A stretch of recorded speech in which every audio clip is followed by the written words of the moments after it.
절대 이 영상을 끝까지 보셔야 합니다. 지금 전 세계가 한국 강원도의 한 폐광을 다시 바라보고 있습니다.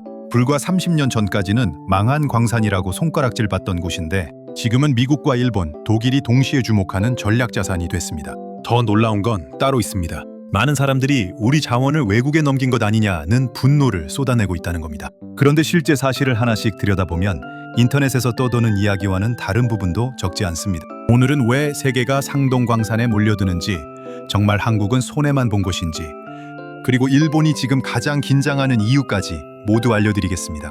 먼저 지금 세계에서 벌어지는 일부터 보겠습니다. 요즘 미국과 중국의 갈등이 단순한 무역전쟁 수준이 아니라는 사실은 다들 알고 계시죠? 특히 핵심 광물은 이제 무기와 같은 존재가 됐습니다. 그 중심에 있는 금속이 바로 텅스텐입니다. 텅스텐은 쉽게 말하면 엄청나게 단단하고 열에도 거의 녹지 않는 금속입니다. 전차 포탄부터 미사일, 항공기 부품, 반도체 제조 장비까지 들어가지 않는 곳이 거의 없습니다. 인공지능 시대가 되면서 반도체 생산이 폭발적으로 늘어나자 텅스텐의 중요성은 과거보다 훨씬 커졌습니다. 그런데 문제는 공급입니다. 현재 세계 텅스텐 생산의 대부분을 중국이 차지하고 있습니다. 만약 중국이 수출을 제한하면 미국도 일본도 유럽도 곧바로 영향을 받을 수밖에 없는 구조입니다. 실제로 미국은 2027년부터 군수품에서 중국산 텅스텐 사용을 금지하는 정책을 추진하고 있습니다. 중국 의존도를 줄이겠다는 뜻입니다. 일본도 상황은 비슷합니다. 일본 언론에서는 중국의 수출 규제 가능성이 커질 때마다 핵심 광물 확보가 국가 과제가 됐다는 분석이 계속 나오고 있습니다. 야후재팬 기사 댓글을 보면 이런 반응이 많았습니다. 중국에 의존하는 구조를 하루빨리 바꿔야 한다. 돈이 더 들더라도 공급망을 분산해야 한다. 이제는 값싼 중국산만 찾을 시대가 끝났다.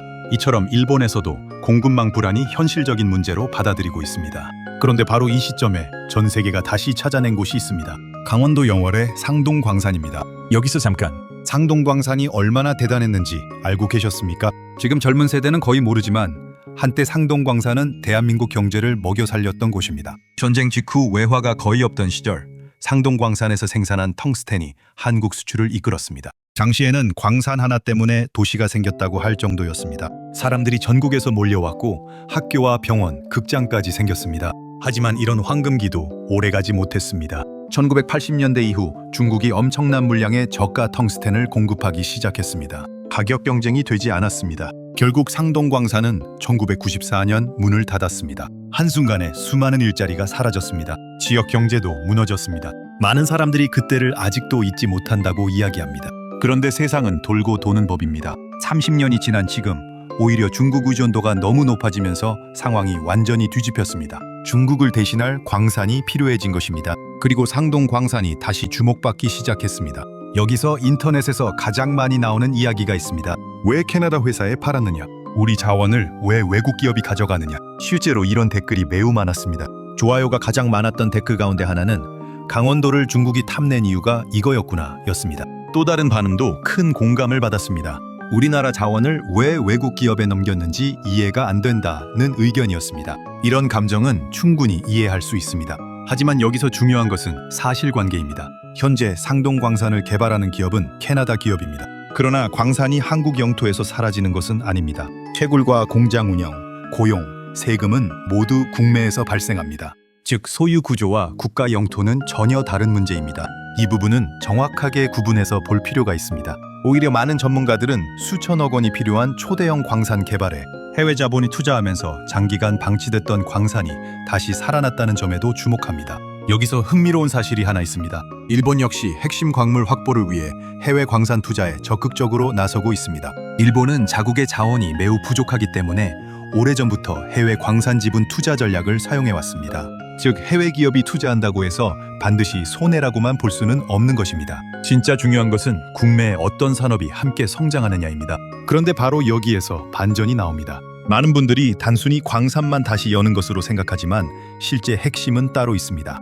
바로 가공입니다. 원석만 캐서 수출하면 부가가치는 크지 않습니다. 하지만 국내에서 재련과 가공까지 하게 되면 이야기가 완전히 달라집니다. 일자리도 늘어나고 기술도 축적됩니다. 지역 경제에도 훨씬 큰 도움이 됩니다. 그래서 최근에는 광산보다 가공시설과 공급망 구축이 더 중요하다는 이야기가 계속 나오고 있습니다. 여기까지 들으셨다면 하나 궁금하지 않으십니까? 정말 상동광산 하나로 중국을 대체할 수 있을까요? 아니면 기대가 너무 커진 것일까요? 그런데 여기서부터가 진짜 반전입니다. 많은 사람들이 상동 광산이 다시 문을 열면 곧바로 한국이 세계 텅스텐 시장을 장악할 것처럼 생각합니다. 결론부터 말씀드리면 그 정도는 아닙니다. 하지만 그렇다고 의미가 작은 것도 아닙니다. 오히려 훨씬 중요한 변화가 시작되고 있습니다. 왜 그런지 하나씩 보겠습니다. 광산에서 가장 중요한 기준 가운데 하나가 품위입니다. 품위란 돌 속에 실제 텅스텐이 얼마나 들어있는지를 말합니다. 쉽게 말하면 같은 양을 캐더라도 알맹이가 얼마나 많은지를 뜻하는 겁니다.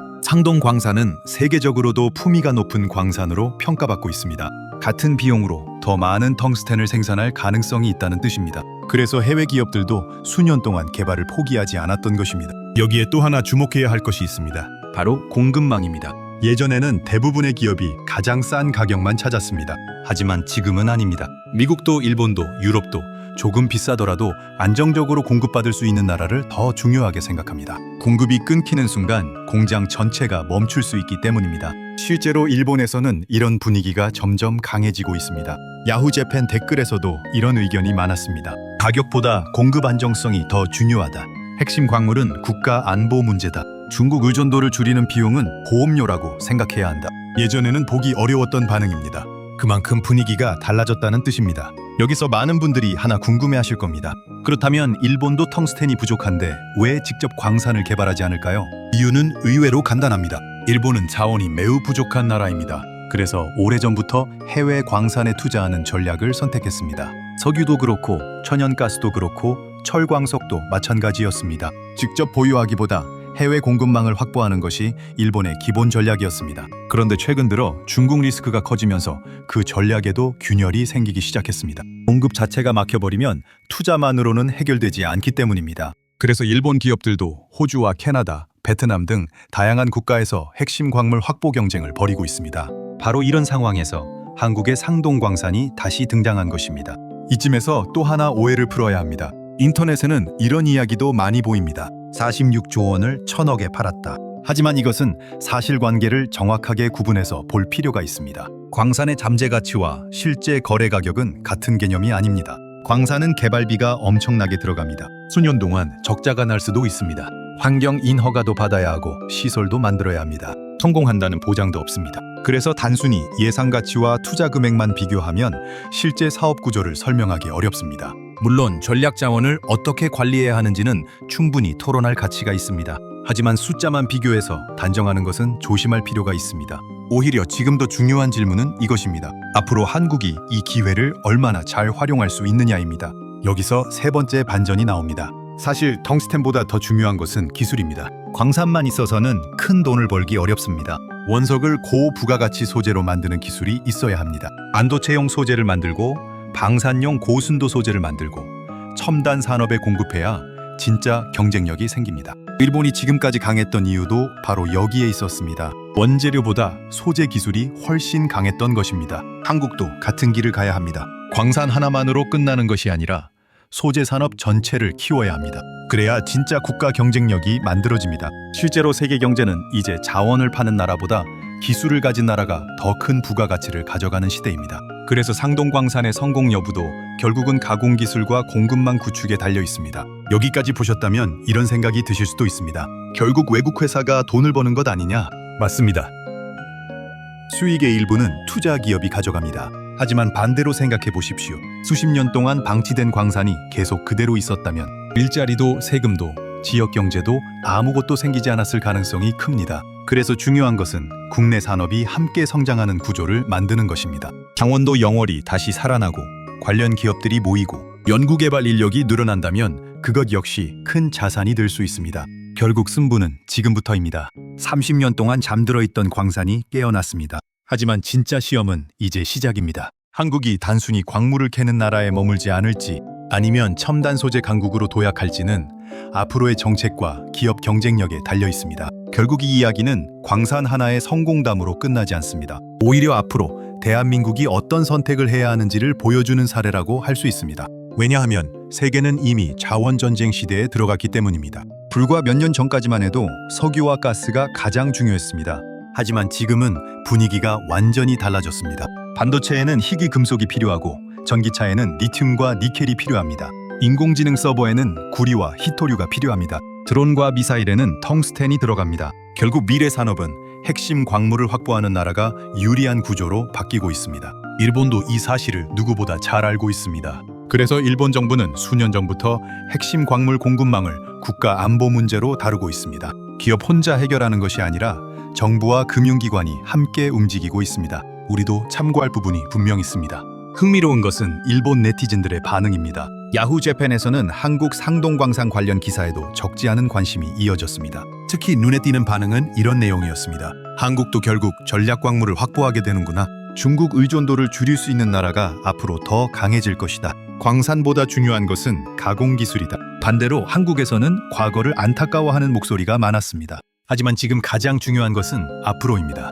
30년 전을 되돌릴 수는 없습니다. 하지만 앞으로 30년은 새롭게 만들 수 있습니다. 상동광산은 단순한 광산이 아니라 대한민국 공급망 전략의 시험대가 되고 있습니다. 이제 여러분께 질문을 드리겠습니다. 대한민국은 앞으로 핵심 광물을 국가가 적극적으로 개발해야 한다고 생각하십니까? 아니면 민간과 해외 자본을 적극 활용하는 방식이 더 현실적이라고 보십니까? 여러분의 생각을 댓글로 남겨주시면 다음 영상에서 가장 흥미로운 의견도 함께 소개해드리겠습니다. 영상이 도움이 되셨다면 좋아요와 구독 부탁드립니다. 앞으로도 일본과 세계가 주목하는 대한민국의 숨겨진 이야기와 우리가 반드시 알아야 할 국제 이슈를 가장 쉽고 재미있게 전해드리겠습니다. 끝까지 시청해주셔서 감사합니다.